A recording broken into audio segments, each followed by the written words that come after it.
Olá, gente, vocês me ouvem? Eu tô ouvindo sim, Lari.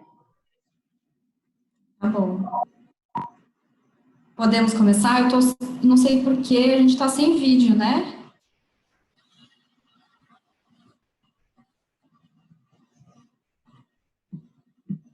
Bom, se a Ellen tá aparecendo, tá ótimo.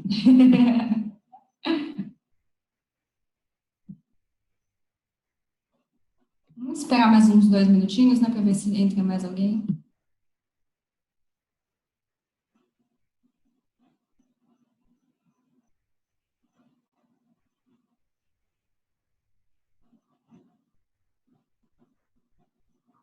Lari, você não tá conseguindo ligar o vídeo? Não consigo, eu não sei por quê, tá dando um Ué, erro. deixa eu tentar de novo. Tentando do celular também, depois eu faço do celular.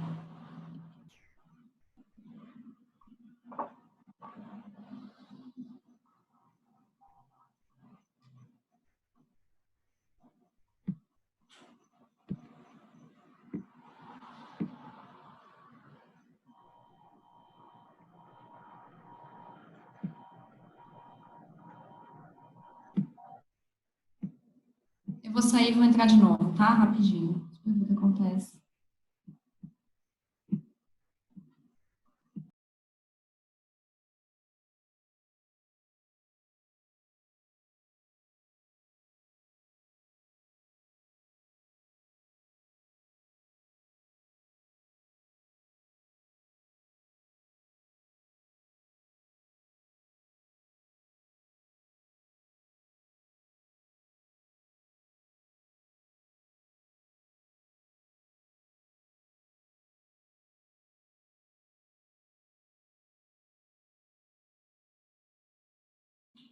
Olá, gente, tudo bem?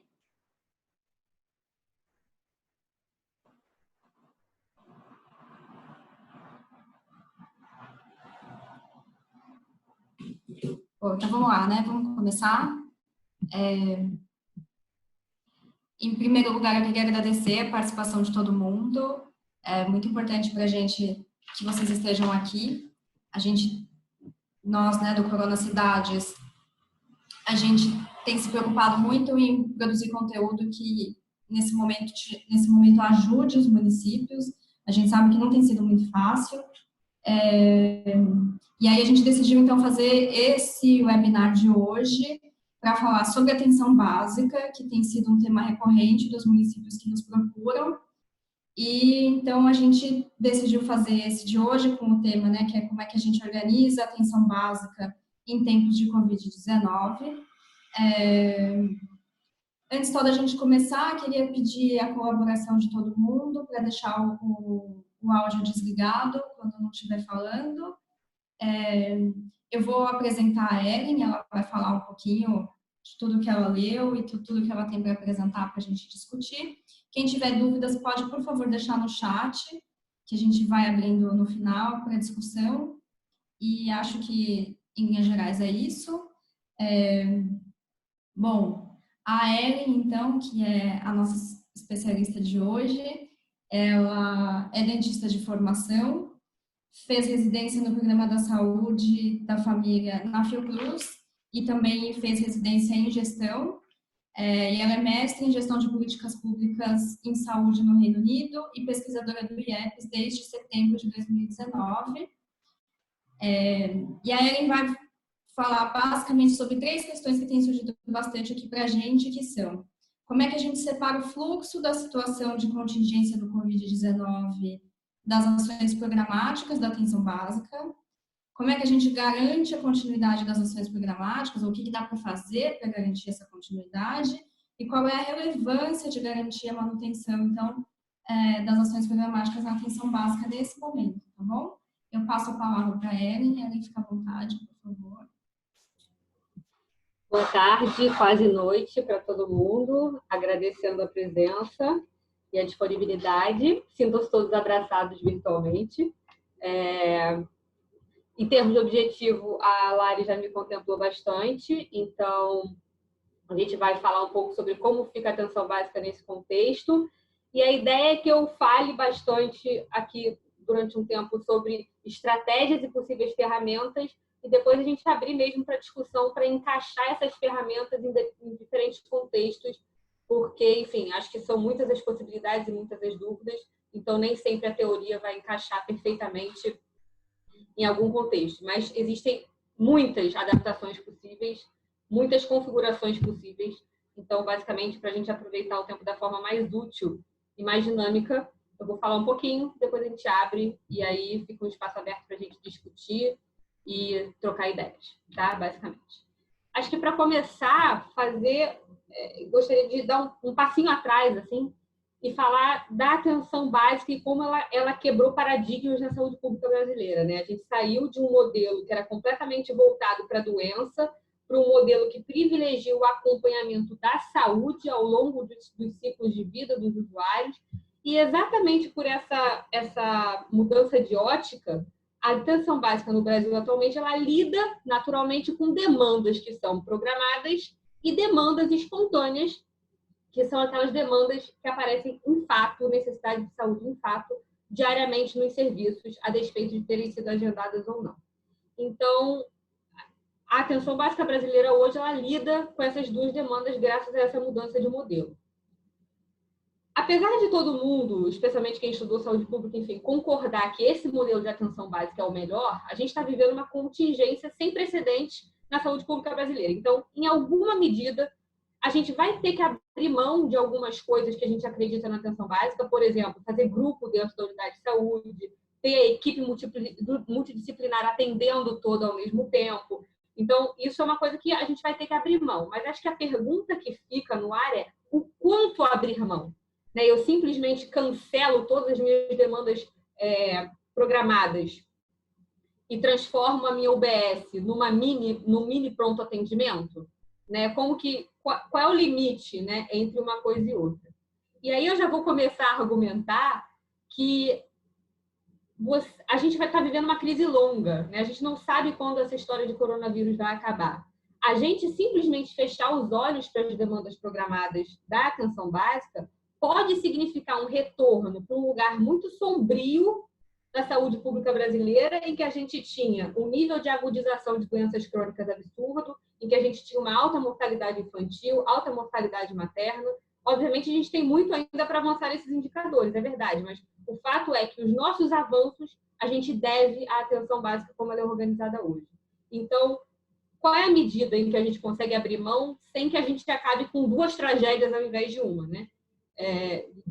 Como a gente evita esse retorno a esse lugar de situação de saúde muito ruim, do qual a gente, a muito custo, conseguiu sair.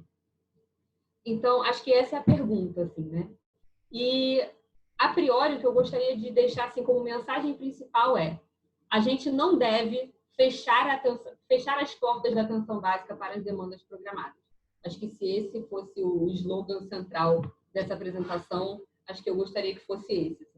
Só que aí, beleza, a gente concorda que a atenção básica é a melhor forma de organizar, a gente entende e concorda que a gente não deve deixar as demandas programadas de lado, mas beleza, na prática, a batata está quente na nossa mão. O que a gente faz para organizar a demanda programada que já existe, a demanda espontânea que também já existe, mais um volume de atendimentos enorme que a gente espera que aconteça por causa da pandemia de coronavírus. Então, existem algumas técnicas, e essas técnicas que eu vou começar a falar agora, que podem ajudar a organizar melhor esse fluxo e tornar a gestão um pouco mais fácil, né, da atenção básica durante esse período. A primeira técnica é a famosa reserva de agenda. Então, é você chegar e decidir que todos os médicos de família que estão trabalhando lá, eles vão ter 6 horários, 7 horários só para trabalhar a demanda programada e agendada. Isso já tem estudos mostrando, tanto no Brasil quanto no exterior, que a forma mais fácil de você aumentar tempo de espera no serviço de saúde, tanto em loco, né, a pessoa esperando pela consulta, quanto fila de regulação, é você fazer reserva de agenda. Então, a reserva de agenda é péssimo em termos de gestão do sistema. E, especialmente quando você faz isso numa unidade e você começa a receber a demanda programada, você vai aglomerando mais gente dentro da unidade, de forma que você transforma o serviço de saúde numa usina de transmissão, que é tudo que a gente não precisa agora. Então, apesar da reserva de agenda ser uma estratégia, ela não é a melhor estratégia. Em contraponto, a gente tem uma estratégia chamada de segmentação. O que seria isso? Seria você separar completamente os fluxos do que entra como programado e do que entra como espontâneo. E aí você tem, inclusive, a separação física desses fluxos. Então, enquanto o paciente chegaria pelo mesmo caminho e sentaria na sala de espera para esperar, no primeiro caso, você tem fluxos absolutamente separados para o que é demanda do COVID e para o que é demanda programada do serviço, totalmente separados. Vou dar exemplos mais práticos para deixar isso um pouco mais concreto. Eu tenho uma unidade pequena, mas ela tem mais de um consultório. Então, eu reservo um consultório só para as demandas agendadas, coloco um profissional fixo ali, e esse paciente ele entra por um outro lado e espera em outro lugar que não é o mesmo onde os pacientes sintomáticos respiratórios estão. Esse é o modelo. Só que esse é o modelo de segmentação dentro de uma única unidade. Você pode fazer também a segmentação com separação das unidades, ou seja, você tem uma maternidade, por exemplo, próxima. Então, você concentra o pré-natal nessa unidade e as consultas puerperais e até a consulta de puericultura de criança de 0 a 2 anos, você também pode concentrar nessa maternidade ou nesse outro equipamento, enquanto você deixa a atenção básica mais para essa demanda espontânea que vem, seja para a Covid-19, seja para outras coisas, porque as demandas de outras coisas elas não vão parar de chegar, né? Elas vão chegar também. Então, existem várias maneiras de você separar esses fluxos e ter profissionais e salas dedicadas a esse tipo de atendimento, preservando a saúde desses grupos de risco sem negligenciar nenhum dos dois lados, em que você consegue fazer uma conciliação melhor. Às vezes falta espaço físico, né, para fazer essa separação. Então, a unidade é pequenininha, só tem uma equipe trabalhando lá. Existem formas de adaptar, por exemplo, você pode ter uma ambulância, que você adapta, coloca lá na porta, né, garante a ventilação, e você atende a sintomatologia respiratória do lado de fora. Ou então, ao contrário, você atende a demanda programada nesse improvisado que você fez externo da unidade. Você pode ter uma unidade de triagem fora, né, uma tenda de triagem fora do serviço, em que os sintomáticos respiratórios e as demandas elas são já separadas fisicamente e aí você evita a contaminação. Isso faz o serviço andar muito mais rápido e protege o profissional e usuários, que no final das contas é o que a gente quer, né? Então, existem outras formas também que atualmente a gente está discutindo bastante, que são a teletriagem, por exemplo. Então, ninguém chega no serviço sem ter passado por uma consulta telefônica antes. Então, aquele que não precisa ir ao serviço, ele deve ser desencorajado de aparecer fisicamente lá, também como uma medida de proteção. Só que a gente tem que ter em mente também que as demandas vão chegar, vai ter o sintomático respiratório no serviço, e a gente vai ter que lidar com ele da melhor forma. Tanto protegendo a ele, aos outros e aos profissionais. Aí entra a questão de ter um fluxo adequado de uso de EPI, todo mundo alinhado com relação a qual o EPI necessário, aonde, que horas. E como você pode organizar a agenda para atender as demandas remotamente ou presencialmente, né, dependendo, se é uma escolha, na verdade, sem negligenciar essas demandas programadas. Então, eu acho que passa por você ter uma boa estratégia de segmentação dentro da tua rede, independente se você vai segmentar dentro da mesma unidade ou em unidades separadas, você ter um bom alinhamento sobre o uso de API e você ter clareza da função de cada profissional, aproveitando especialmente a questão dos agentes comunitários de saúde, que também é uma dúvida que geralmente tem aparecido, né? O que o agente pode fazer, o que ele não pode. E existem potências grandes do trabalho do ACS no momento histórico como a gente está vivendo agora. Então, acho que se eu tivesse que deixar 3 grandes linhas de organização da atenção básica, seria essa: as estratégias de segmentação, o uso correto de EPI e o aproveitamento estratégico dos recursos humanos conforme eles estão dispostos na saúde da família, ou seja, os ACS, os técnicos, todo mundo. Acho que, em termos conceituais, é isso que eu queria trazer, mas acho que existem os desafios conceituais da prática. Então, a gente pode abrir para as perguntas e para a gente trocar ideias sobre isso.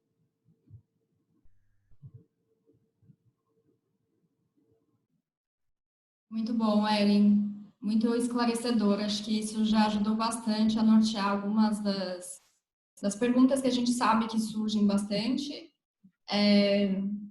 Eu, na verdade, tenho uma pergunta para te fazer, que é como é que funciona essa segmentação? Ok, você falou da segmentação física, mas pensando, por exemplo, em gestantes, e assumindo que a gente pode usar o Axis nesse momento para fazer a captação, a busca ativa das gestantes, né? Eu acho que a gente tem visto algumas notícias que começam a dar conta. Hoje eu vi que uma gestante faleceu em Pernambuco, e o bebê tá sob cuidados ainda, né? Isso é muito preocupante. Eu acho que a gente tem como olhar para esses públicos que a gente sabe que a atenção básica prioriza bem, né? Especialmente gestantes, hipertensos, diabéticos. E como é que a gente faz para não abrir mão nesse momento da busca ativa, do cuidado, e ao mesmo tempo não deixar que isso prejudique as nossas agendas e a nossa estratégia de segmentação? O que você acha que dá para a gente, se você puder comentar um pouquinho? É muito bom esse ponto, Lari.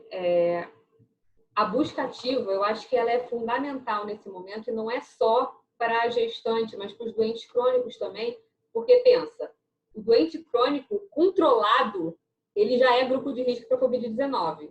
Então, descompensado, além do risco maior para a Covid-19, você tem a questão de que ele pode fazer um processo agudo e acabar precisando de um leito de UTI para cuidar dele. Isso é tudo que a gente não precisa agora. Então, eu daria busca ativa, eu daria dois grandes dois eixos aqui. Primeiro, a busca ativa, com certeza, de gestantes e tudo mais. E tem uma coisa de comunicação também, porque as pessoas estão com medo, então elas não querem, estão evitando ir ao serviço.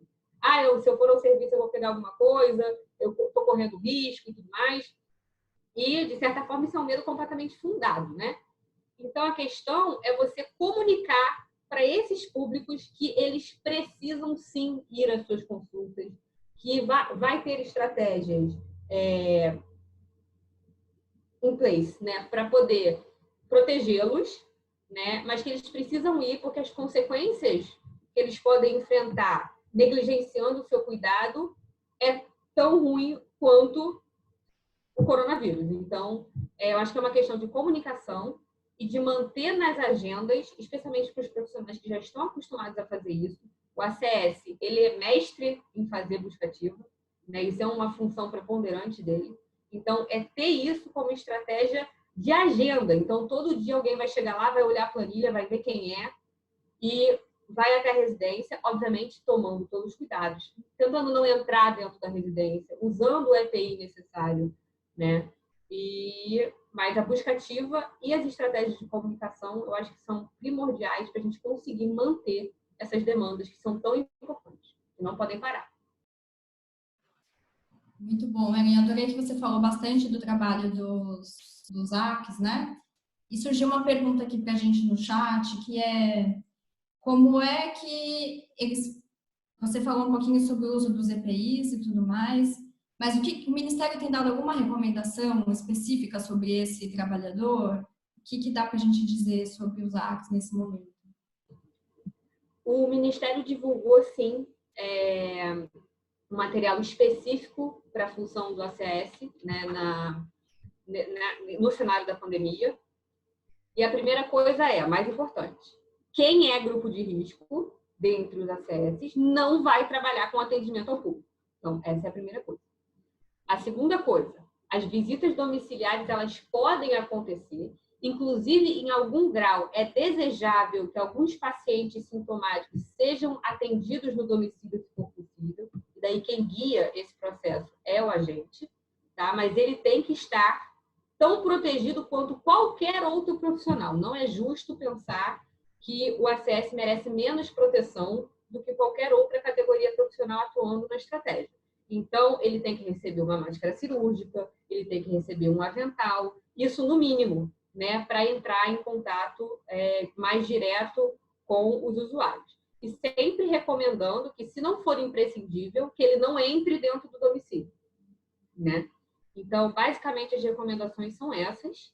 E eles podem atuar também muito nessa parte de comunicação, de esclarecer dúvidas. Eles são muito procurados, né, pela comunidade, pelo fato de grande parte deles serem moradores e tudo mais. Eles são muito procurados para tirar essas dúvidas. Então, eles têm que estar sempre munidos da melhor informação, porque eles são importantes, né, para os usuários. Então, eles podem estar toda a parte de promoção e prevenção, mapeamento das áreas mais vulneráveis. Eles sabem onde tem mais idoso, eles sabem onde a dificuldade de higienização e acesso à água, por exemplo, é pior. Então, eles podem ajudar nesse processo. E aí, até nesse último ponto, eles não precisam estar fisicamente na casa do usuário. Eles podem fazer isso de dentro do serviço, ajudando os outros profissionais. E aí é uma forma de você aproveitar também as pessoas que não vão estar podendo trabalhar na linha de frente, porque são um grupo de risco de alguma forma. Perfeito, Ellen. Acho que bastante esclarecedora o que você falou. A gente tem uma outra pergunta aqui no chat, que é a seguinte: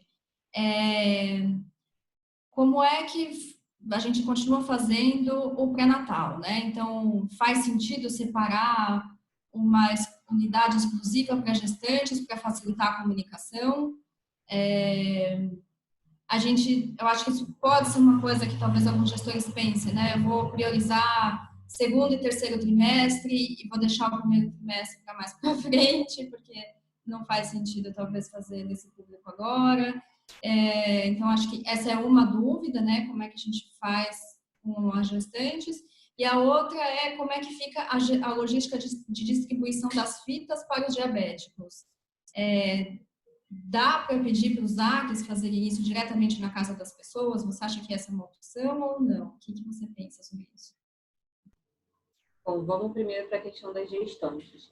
Eu acho que tem que ser levado em conta a questão geográfica. Então, se você só tem uma maternidade e ela é longe para a maioria das pessoas, talvez não seja a estratégia mais inteligente você deslocar isso para uma unidade específica. Eu gosto da ideia de deslocar para uma maternidade ou pré-natal, porque teoricamente um serviço de baixo risco. Porque você não espera que as pessoas com queixas respiratórias procurem uma maternidade, né? Acho que a primeira coisa é avisar para a gestante que se ela tiver com queixa respiratória, para ela postergar, né? Fazer a quarentena de 14 dias como qualquer outra pessoa. Mas o comparecimento à consulta tem que levar em consideração essa questão geográfica também, porque é isso, né? Transporte público, é você andar na rua e ter contato com outras pessoas. Então, tem que avaliar. Se você tem um município muito grande, que tem várias maternidades polo espalhadas, para cada região de saúde tem uma, ou pelo menos um ambulatório onde você tem um espaço para fazer isso, beleza. Se não, a gente tenta essas estratégias de separar intra-serviço, né, separar um consultório, que aí também tem que ser observado toda a questão da higienização e da preparação desse consultório, ou então trabalhar com essas improvisações que, de certo modo, nessa hora são úteis. Então, trabalhar com um container do lado externo, trabalhar com uma ambulância adaptada, um ônibus de atendimento itinerante. Existem unidades móveis de atendimento odontológico que você consegue adaptar se você precisar fazer um pré-natal também. Então, são várias as possibilidades. O que tem que ser levado em conta é a distância para você diminuir a circulação dessa gestante por aí, né, tendo contato com o transporte público e possivelmente aglomerações. Então, esse é o primeiro cuidado. Então, vai depender da rede, né, de cada um, na verdade. Com relação à fita dos diabéticos, eu acho que o ACS é bem potente com relação a isso também, porque se ele puder fazer esse link fora da unidade, sem o paciente precisar vir, protege o paciente, né? É uma estratégia de proteção. Então, a mesma coisa vale para o paciente que ele é doente crônico, mas ele tem um histórico clínico de muito bom controle. Então, se você sabe que ele é muito bem controlado, você consegue ter um pouco de autonomia para, de repente, estender uma prescrição por um tempo maior. Então, você pode fazer essa dispensação de medicamentos fora da unidade ou em domicílio, de forma que ele não precise ir. Então, o mesmo vale para a fita e para os medicamentos. O paciente bem controlado, ele tem que receber as coisinhas dele com o mínimo de contato com o serviço possível. Bem legal, Ellen. A gente tem mais uma pergunta aqui, que é: qual é uma possível estratégia de organização dos profissionais no cenário de expansão de equipe? Eu acho que essa aqui é muito boa, porque a gente tem visto que o Ministério da Saúde chamou profissionais, né, uma espécie de reserva de exército, mas também os municípios têm se esforçado para reforçar os seus quadros, né, na medida do possível, daquilo que está dentro da condição de cada município. E aí, isso é um desafio já, normalmente, nesse momento, então fica um pouco mais difícil, parece, né, essa integração com esses profissionais, com as estratégias da saúde da família. O que você acha que dá para fazer nesse momento? Eu sei que é difícil essa pergunta. Essa pergunta é difícil. Na verdade, tem várias nuances dentro dessa questão da reposição da força de trabalho, né? A primeira não adianta você querer chamar todo mundo e não ter um plano de alocação. A primeira coisa é você ter clareza de qual a habilidade que você precisa em cada profissional e, a partir disso, alocá-lo em algum lugar. Então, a gente sabe que existe uma certa escassez de mão de obra que tem alguma experiência em cuidado intensivo. Então, se você diagnostica que na sua rede tem gente que tem experiência em cuidado intensivo, mas não está lidando com ela naquele momento, é hora de você deslocar essas pessoas com essas habilidades específicas e críticas para o lugar onde elas vão ser mais úteis no momento de emergência como agora. Então, eu recomendo sempre o mapeamento, primeira coisa, né? A questão dos leitos está aí, todo mundo está falando. Não adianta ter o leito e não ter quem tripule o leito. Né? Então, mapear quem tem experiência, uma formação, residência, o que quer que seja, em cuidados intensivos e deslocar imediatamente essas pessoas para essa função, que é super específica. Né?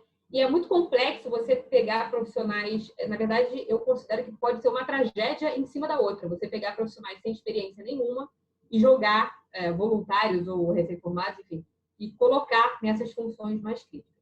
Por outro lado, eu acho que tem funções que agregam muito bem essa mão de obra voluntária, recém-formada e com menor experiência que está chegando, que são as funções mais de rotina. Então, por exemplo, ao invés de você ter a mão de obra repetitiva de um médico passando visita, você pode ter os pacientes mais estáveis, você pode ter uma pessoa com um pouquinho menos de experiência passando essa visita, essa coisa mais rotineira, esse trabalho mais intensivo e repetitivo. E aí você desloca as pessoas com habilidades mais específicas para as tarefas mais complexas. Então, acho que é fundamental ter um plano de alocação, diagnosticando primeiro qual a qualidade dos profissionais que você tem. Às vezes você tem profissionais com residência e outras formações e ela não está exatamente naquela função que ela estudou. Então, você pode ter um médico de família que seja intensivista também. Agora, nesse momento, é mais estratégico você ter ele no cuidado intensivo do que na atenção básica. Então, eu acho que é isso, assim, traçar os perfis do que é necessário para depois alocar as pessoas. Eu acho que esse trabalho estratégico está faltando um pouco na maioria dos lugares, pelo menos, que eu conheci a experiência mais de perto. Com relação à contratação imediata, isso daí é questão de aproveitar iniciativas como o Programa Médicos pelo Brasil e lançar edital de contrato, nem que seja contrato temporário, né? Aí cada município sabe juridicamente o que é viável para ele, mas que vai ser necessário contratar mais gente para o SUS, não há a menor dúvida. Né? A questão é só justamente ter essa visão estratégica do que você precisa e aonde você precisa alocar, e na mão de obra que você já tem, você buscar tirar o máximo dela. Então, você saber a formação de cada um para poder deslocar essas pessoas. E isso inclui tirar pessoas, de repente, de funções mais administrativas e colocá-las na ponta, num momento como esse. Se você tem 2 intensivistas numa hora dessa fazendo um trabalho de escritório, eu acho que eles seriam melhor aproveitados se eles estivessem tripulando um leito de cuidado intensivo do que fazendo trabalho administrativo. Outras pessoas podem fazer o trabalho administrativo, outras pessoas não podem fazer o trabalho dele como intensivista. Então, eu acho que é isso, ter um plano estratégico de alocação e contratar consciente do que você precisa em cada um dos níveis de atenção. Perfeito, Ellen. Acho que isso foi muito esclarecedor. Assim, você trouxe muitos pontos muito relevantes. Tem mais 2 perguntas aqui muito boas no chat. A primeira diz respeito à dispensação de medicação. Você falou brevemente sobre isso, né? Pensando, acho que basicamente em hipertensos diabéticos.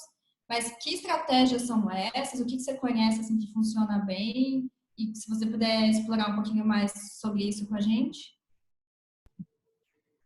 Essa questão da prescrição para o doente crônico, ela é um pouco polêmica até dentro da própria estratégia, porque dá a ideia de que você renovar a receita é um acompanhamento, quando na verdade não é, né? Você deveria olhar o paciente, aferir lá tudo que você tem que aferir, para você dizer que ele está apto a receber a mesma prescrição anterior e continuar em segurança com a medicação que ele toma. Então, por isso que uma coisa que eu falei, e que eu acho que eu vou repetir aqui como início da minha fala é: o paciente, para receber uma prescrição mais longa, você tem que ter um histórico clínico dele que te permita dizer que ele é muito bem controlado, que ele está motivado no cuidado dele e que ele não está sob risco de uma agudização iminente. Então, esse paciente, você pode ter uma estratégia de prescrição diferenciada para ele. Inclusive, acho que o Ministério já lançou, inclusive, a portaria que permite, né, inclusive dentro das farmácias populares e outros programas, que você tem uma dispensação mais longa. Eu não vejo por que a estratégia não aderir a estratégias semelhantes quando o paciente é bem controlado. Quando ele não é, o ideal é a busca ativa para que ele passe na consulta e aí ele receba a prescrição que ele tem que receber e daí vá para sua casa. Com relação a essa dinâmica de prescrição, você pode pensar em várias coisas. Você pode pensar numa grande reunião de equipe, onde a equipe levanta os casos que são controlados, o médico conhece todo mundo pelo nome, o enfermeiro possivelmente também, e aí fala, ó, para essa pessoa você pode dispensar direto. E daí o médico e o enfermeiro tem o trabalho de fazer as receitas, e aí daí ou o ACS pode levar esse receituário até a casa do usuário, ou você pode ter uma mesinha do lado de fora da unidade para dispensar, seja só para dar a receita, como seja para dispensar o medicamento mesmo, de forma que ele não precisa entrar na unidade para isso. Mas aí vale lembrar que é só o paciente que ele está sob bom controle clínico. O que não está, aí ele vai entrar na estratégia de segmentação e vai normalmente passar pelo fluxo para ter a prescrição dele. Mas para o paciente bem controlado, é inteligente no momento agora você deixar ele em casa e manter o remédio dele como está. Muito bom, acho que isso também esclarece uma série de dúvidas que as pessoas têm. Acho que você falou também sobre EPIs, e acho que isso tem sido até um questionamento, uma insegurança dos profissionais nesse momento, né? O que o Ministério, a Anvisa tem indicado e qual é a sua avaliação assim, sobre o que é necessário nesse momento de EPIs para garantir a segurança dos profissionais? A primeira coisa de EPI é garantir o estoque de EPI, né? Que está uma guerra comercial mundial por causa disso, mas é o primeiro passo, né? Mas eu acho que algumas coisas podem ser flexibilizadas. Por exemplo, a recomendação agora é que as pessoas passem a usar máscara nas ruas, né?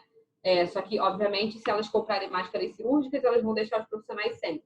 Então, como é que você mapeia os possíveis parceiros que possam doar ou ajudar a costurar máscaras para serem amplamente distribuídas pela população, né? Eu acho que esse é um desafio de mapeamento que as pessoas não têm falado muito porque a discussão está mais dos profissionais. Mas eu acho que é hora de pensar também nisso como uma estratégia de prevenção geral. Então, a gente precisa ter parceiros nesse sentido também. Com relação aos profissionais propriamente ditos, tem a questão da reposição do estoque, mas existe um grande esforço nacional em torno disso, apesar da guerra comercial internacional. Então, alguns estoques têm sido repostos, os estados estão repassando ou vão começar a repassar para os seus municípios. Então, já tem uma cadeia produtiva aí de suprimento com relação a isso. Agora, o uso é uma questão, né? Porque você tem que garantir, você tem que ter um equilíbrio aí, tem que garantir a total segurança de quem está trabalhando ali na ponta, sem desperdiçar, porque o momento atual não aceita desperdício de EPI de forma nenhuma. Então, é o uso correto. Então, você vai atender pacientes sintomáticos respiratórios dentro da unidade, esses pacientes devem receber uma máscara cirúrgica quando eles chegam, né? Os demais, eles devem ser orientados a usar máscaras caseiras, como a gente já viu, né? Os profissionais que estão expostos a aerossóis ou qualquer procedimento que gere aerossóis exige a N95. Tem que usar a N95, que é a única máscara segura para esse tipo de coisa. Ou seja, dentista basicamente vai passar o dia inteiro de N95, porque tudo que o dentista faz gera aerossol em algum grau, né? E os médicos e enfermeiros ou técnicos, quando forem fazer algum exame de coleta de suave, de teste rápido, ou algum exame mais próximo do paciente, que também gera aerossóis, ele deve estar usando a N95. Fora isso, a máscara cirúrgica e ou uma proteção plástica do rosto já dão um bom resultado e, na medida do possível, é bom que se garantam as distâncias também, né? Então, se você não precisa chegar muito perto do paciente, você não chega muito perto do paciente. 1 metro é uma distância considerável. E eu acho que também não é só a questão do EPI, né? A gente sabe, tem que usar máscara cirúrgica, avental impermeável, luvas, né? A máscara deve ser trocada a cada paciente, assim como o avental também deve ser trocado a cada paciente. A N95 já é diferente, você não troca a cada paciente, que não teria estoque, né? Se assim fosse. Mas a questão também é garantir a correta ventilação dos ambientes. Então, se recomenda que desligue o ar-condicionado, abra as janelas. Se você tiver uma unidade em que nenhuma sala tem janela, tente ter um plano B do lado de fora da unidade, um container, uma ambulância adaptada, né, de forma que você consiga garantir a ventilação. Porque, de todo modo, por mais que você use material de proteção, quanto mais confinado, maior o risco que você vai estar quando você tiver que fazer o descarte desse material, trocar o material. Então, 2 coisas para pensar. Na verdade, 3. A proteção de todos, através das máscaras caseiras, e como você consegue parceiros para fazer essa distribuição. A correta utilização pelos profissionais, ou seja, sabendo o que eles têm que trocar a cada paciente, onde eles têm que descartar e qual equipamento que ele não precisa descartar toda vez que um paciente sai ou entra. O protocolo da lavagem das mãos, ele está dividido em 5 momentos, então é antes de você ter contato com o paciente, após ter contato direto com o paciente, na finalização da consulta, após tocar em alguma coisa que o paciente tocou e antes de receber o próximo paciente. Então, são 5 momentos de lavagem de mãos. E, além disso, o cuidado com o ambiente, porque não é só o EPI que garante a segurança, o ambiente também garante. Então, ventilação, ambiente arejado. Muito bom, foi para muito além do que a gente tinha perguntado inicialmente, mas foi muito bom você falar disso da ventilação, porque, principalmente aqui no Nordeste, é muito comum as pessoas usarem o ar-condicionado o tempo todo, por causa do calor, e nesse momento não faz sentido, né? Não tem como, a gente precisa usar a ventilação natural, você tem toda a razão. Tem mais uma pergunta aqui, Ellen, que é a seguinte. A gente sabe que alguns municípios ainda não têm casos confirmados, né? Felizmente, a grande maioria do país ainda não tem casos confirmados. Mas a gente sabe também que é possível que o vírus já esteja circulando nos cidadãos e que tem alguns pacientes assintomáticos, né? E aí a pergunta é, quando o primeiro caso for diagnosticado, queremos tentar fazer uma estratégia de identificação dos locais ou contato que a pessoa passou para identificar potenciais novos casos. Acho que isso tem sido comum, né? Aquela estratégia de você estar bem no começo, você precisa mapear por onde a pessoa passou, quais são os principais contatos dela, para você fazer alguma estratégia de isolamento. E aí a pergunta aqui sobre a atenção básica é: pretendemos usar os profissionais da atenção básica e da vigilância numa estratégia articulada para fazer esse mapeamento. Estamos na fase da construção dos protocolos. Você tem alguma recomendação sobre esses protocolos, Hélio? O que você pode dizer para esses municípios que estão nessa fase ainda? Primeiro, dizer que esse é um trabalho fundamental. Enfim, esse mapeamento foi o que foi descuidado no início, de forma que a gente teve um espalhamento do vírus como a gente teve. Se a gente tivesse sido mais rígido com isso anteriormente, talvez a gente não estivesse na situação que a gente está agora. Então, protocolos para isso, articulando vigilância e a galera da atenção básica, é o melhor padrão ouro que se pode fazer. Agora, esse mapeamento ele tem que ser muito cuidadoso, ele tem que ser muito proativo. Então, você tem que mapear para a pessoa absolutamente todo lugar que ela foi, todo mundo que teve contato com ela. Se ela usou um meio de pagamento eletrônico, por exemplo, e depois usou em outro lugar, isso é contactante também, não é uma pessoa física, mas é uma superfície de toque que foi compartilhada. Então, é um trabalho minucioso que vai exigir muito treinamento. Então, o ideal é que esse protocolo seja muito claro para os profissionais de quais as perguntas diretas e retas que ele precisa fazer para entender a circulação do vírus. Inclusive, isso pode ajudar a nortear as estratégias de desinfecção de ambiente.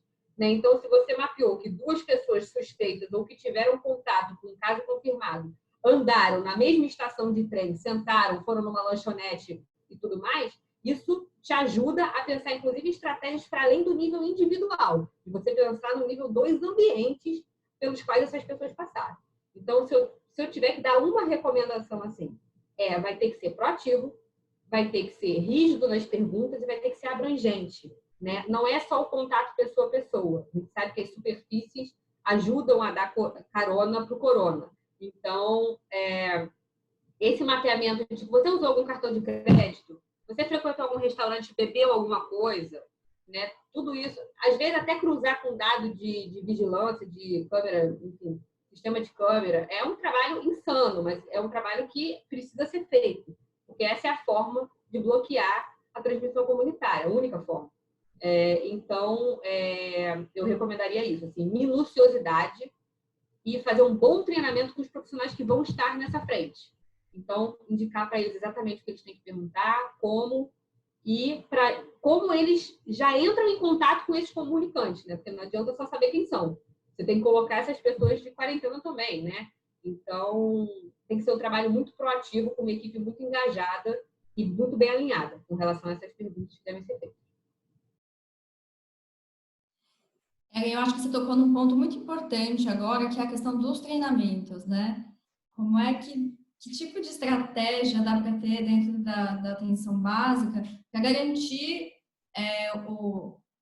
primeiro, quando você institui um protocolo, o primeiro passo é comunicar aos profissionais desse protocolo, né? O que já não é uma coisa muito fácil. Na situação que nós estamos é um pouco mais difícil, né? A gente sabe que muitos profissionais já estão em esquema de rodízio, estão em jornada dupla. Como é que a gente faz para ter esses espaços dentro da unidade para discutir esses protocolos e fazer esses treinamentos? Acho que o primeiro ponto aí, por mais impositivo que isso soe, mas agora é o momento da gente ser impositivo realmente em algumas coisas, treinamento obrigatório para todo mundo. Então, usar espaços coletivos dentro das unidades. Então, o horário da reunião de equipe vai ser o horário do treinamento. Todo mundo tem que participar, carga horária tal.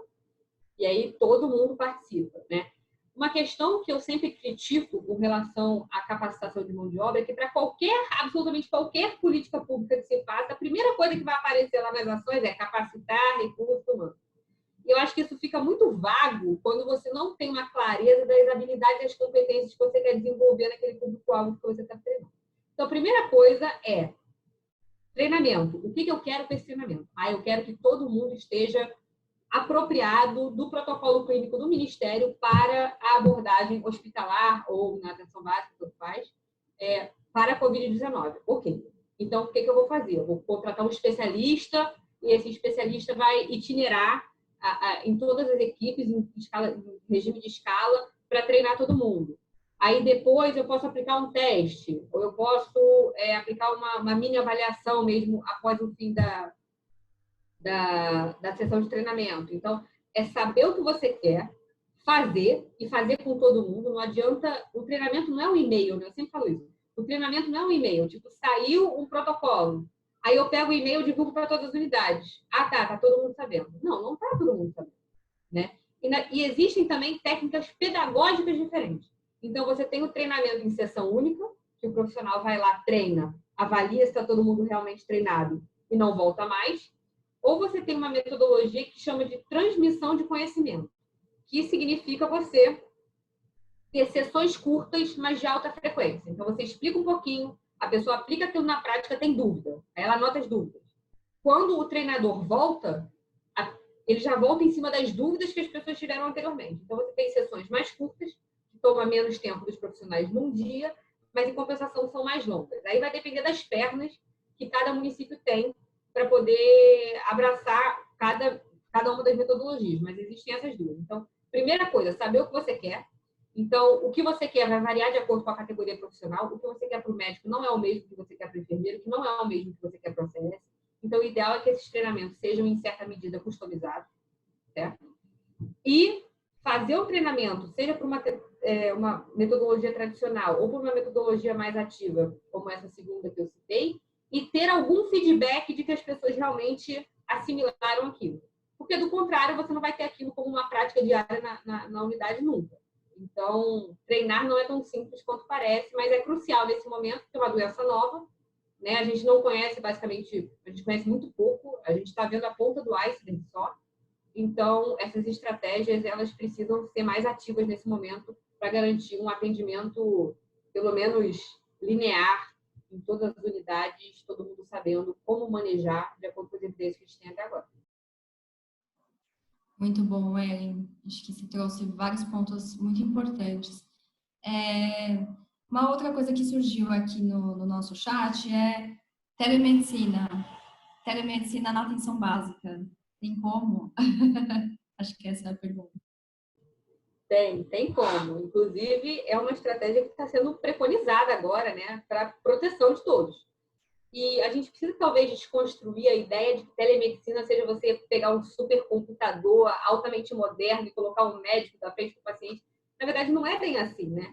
Eu acho que existem nuances dentro da telemedicina. Você pode trabalhar com a telemedicina, o médico virtualmente consultando o paciente, isso é uma coisa. Ou você pode ter a comunicação entre médicos. Então, na atenção básica, por exemplo, você resolve esse problema de comunicação entre médicos com um e-mail, um WhatsApp, né? Você cria um WhatsApp para a unidade e você cria um WhatsApp para um consultor especialista que vai estar fora, né, remoto, e aí você pode tirar dúvidas e resolver o problema ali na hora mesmo. Você não precisa de nenhum maquinário especial, o equipamento da NASA, para dar conta disso, né? E a comunicação nessa consulta entre médico, de médico para médico, ela não precisa nem ser síncrona, ela pode ser assíncrona. Então, você dá estipula um prazo, você tem tempo de resposta de 1 hora. O especialista tem que responder em 1 hora. Daí ele vai lá, tira a dúvida, o especialista volta respondendo e ele atua ali de acordo com a conduta que foi pactuada. Então, acho que é uma estratégia muito válida. Eu acho que a atenção básica vai lidar com muitos casos e potencialmente pode se transformar num lugar de muita transmissão, isso me preocupa. E acho que essas estratégias da telemedicina, elas são extremamente cruciais nesse momento. Mais uma vez eu digo, é uma certa abertura de mão daquilo que a gente acredita que seja a atenção básica, né? É um distanciamento, enfim. Mas, infelizmente, o momento pede isso. Então, é possível, não precisa de nenhuma maluquice. E um exemplo de telemedicina, na verdade, de teleatendimento, que ninguém interpreta como um teleatendimento, é o famoso telefone. Né? Você liga para fazer a triagem do paciente. O paciente está sintomático, ele liga para saber se ele precisa ir ao serviço ou não. Isso já é uma forma de proteção, de fazer um trabalho remoto. Então, essas estratégias agora precisam ser aproveitadas, inclusive porque a maioria dos municípios vai ter que afastar muita gente, porque os próprios profissionais de saúde são um grupo de risco. Então, vai ter que afastar enfermeiro, vai ter que afastar médico. Como é que você aproveita o potencial dessas pessoas que já têm experiência de SUS ali de um tempão, né, que poderiam estar contribuindo? Então, eu acho que é isso. Desmistificar a ideia de que precisa de alguma coisa muito mirabolante, não precisa. Né? Você pode adaptar a diversos contextos. Você até pode ter uma coisa muito complexa, mas você não precisa ter uma coisa muito complexa. E é uma estratégia de proteção e de aproveitar o melhor dos seus recursos humanos, ainda que eles estejam afastados da ponta. Então, é só vantagem.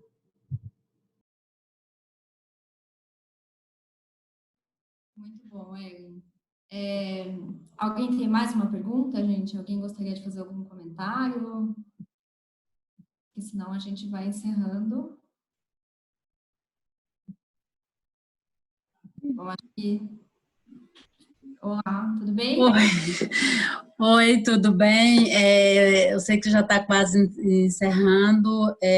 Achei muito interessante essa fala sobre o telemedicina, mas eu acredito ainda para os municípios a gente tem que entregar um passo a passo, apesar de usarmos várias, desde um contato, termina fazendo uma telemedicina, mas nós ainda temos a grande parte das unidades básicas de saúde do município tem problema de conexão também com a internet, não só nos grandes centros isolados, mas até nas regiões mais distantes, mas até dentro dos grandes centros, nós não temos uma conectividade à altura de se fazer um trabalho. Muitas vezes, nem um espaço adequado se tem.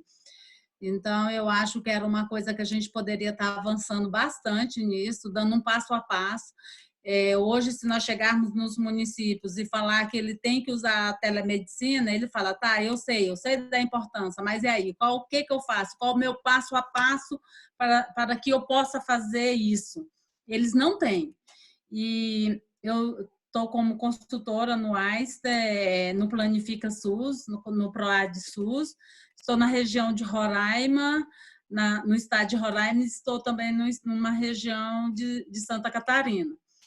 E apesar de estar no norte, no sul e no sul e no norte, por incrível que pareça, os problemas são diferentes em algumas situações, em termos de complexidade, mas são basicamente os mesmos. Então, tem as ilhas, né, de excelência e temos as situações bem críticas.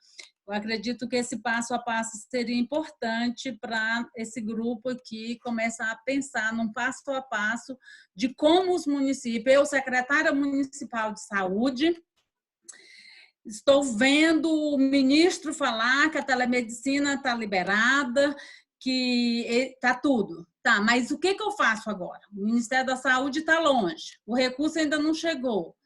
Qual é meu passo a passo? O que eu tenho que fazer?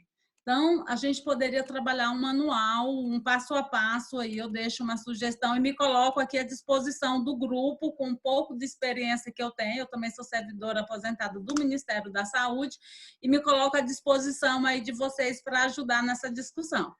Estou em outros grupos e a pergunta que está é como deslanchar tudo isso. Estou vendo gente muito boa, falando muita coisa legal, mas ainda não mostrou a receita do bolo. Vanilde, muito obrigada. Acho que só antes da Erin complementar, né, com uma resposta mais técnica, mas você tem toda a razão com relação a essa demanda e eu acho que o Programa Cidades nasce para isso, né? A gente, claro, o webinar é uma possibilidade da gente trocar algumas ideias e passar umas instruções básicas mesmo, né, sobre o que está acontecendo nesse momento, mas o Programa Cidades quer isso mesmo, quer ajudar nessas demandas. A gente super acata essa sua sugestão e com certeza a gente vai dar encaminhamento a isso, porque a gente entende a importância, a gente sabe as dificuldades dos municípios, a gente trabalha com municípios também, a gente sabe de todas essas dores e essas dores são nossas também, a gente está aqui para tentar ajudar. Você quer complementar com alguma coisa, Erin?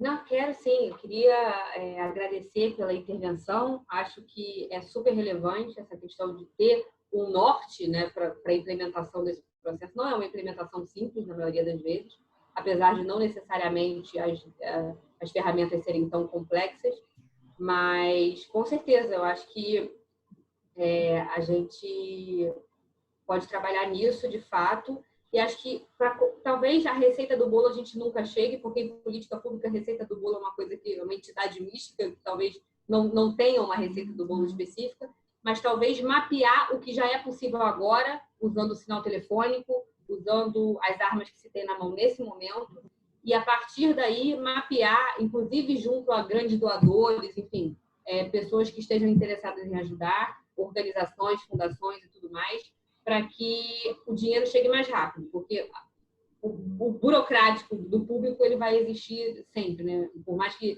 a gente tenha decreto de calamidade, existe um trâmite para ser seguido. Então, acho que a receita do bolo talvez não exista, mas pode existir com certeza um bom mapeamento dos passos de uma boa implementação, né? E do que já pode ser feito imediatamente. E, para além disso, mapear quem seriam os possíveis parceiros para uma expansão mais rápida, desviando um pouco de algumas burocracias que o Estado esbarra às vezes. Então, acho que para o começo de um manual, acho que seria isso, assim, um mapeamento do que você pode fazer a curto prazo e quem pode te ajudar nisso.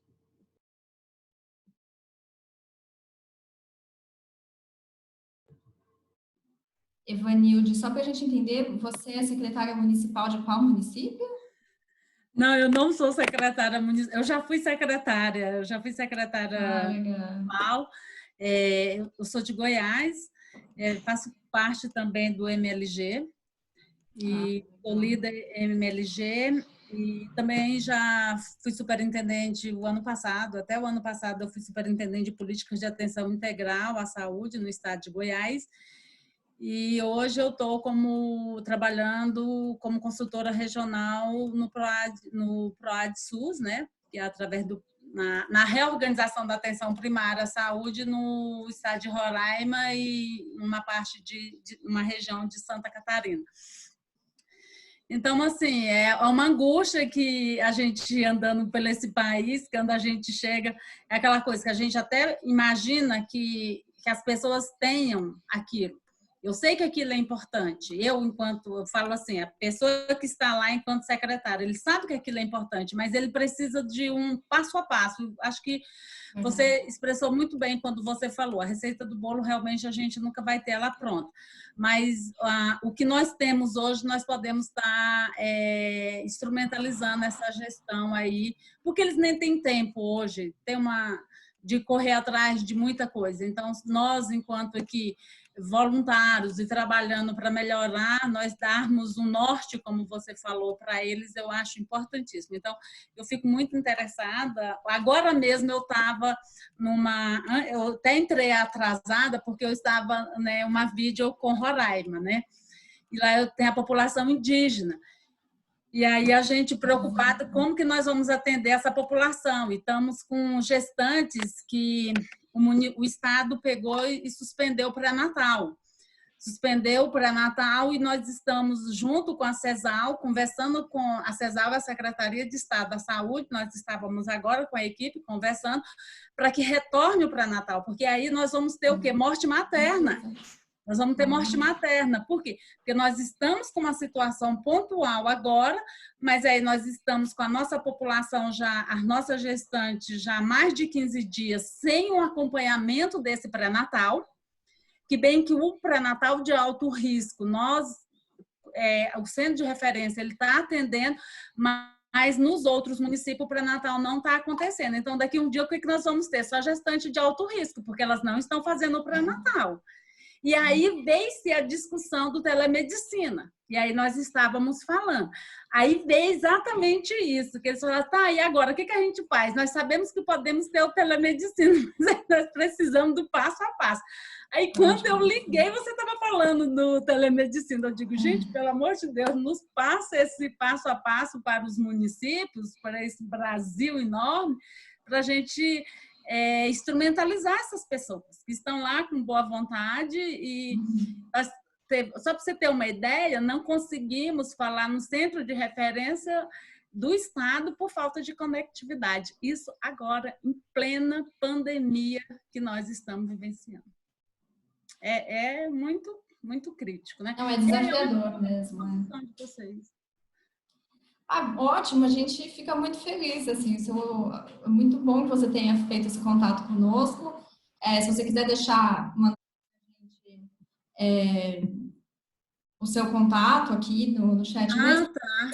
Se você quiser depois entrar no coronacidades.org e deixar o seu contato também com a gente fica muito feliz de poder contar com você, com toda a sua experiência. Eu vou colocar. Eu ainda não tinha entrado nessa plataforma aqui. Onde que eu digito aqui mais participantes? Não, aqui não. Eu deixo sim, tá bom? Tá bom, obrigada, gente. A gente está no horário já, né? Eu queria agradecer muito a presença de todos vocês. Queria agradecer a Erin, que acho que foi ótimo, tirou várias dúvidas que nós tínhamos.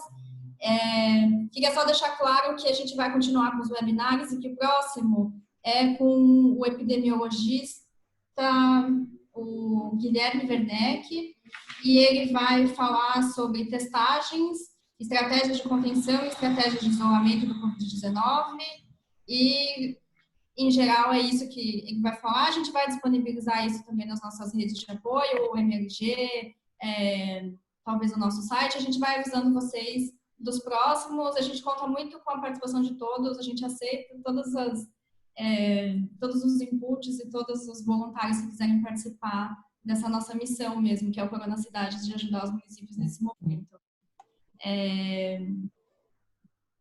Então, ó, a gente já tem aqui que o próximo... a gente está disponibilizando também o último webinar que a gente fez, que foi sobre comunicação com a população, né, que foi muito bom, já está no YouTube, tá? Então, esse também vai para o YouTube, e se vocês quiserem reassistir e tirar outras dúvidas, estamos à disposição no coronacidades.org, tudo bem?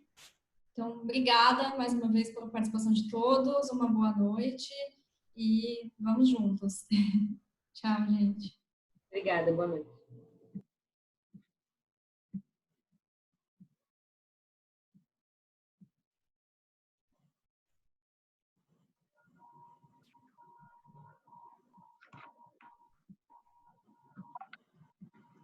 Consegui passar o meu contato. A gente viu. Ótimo. Obrigada, viu, Venilde? Ok.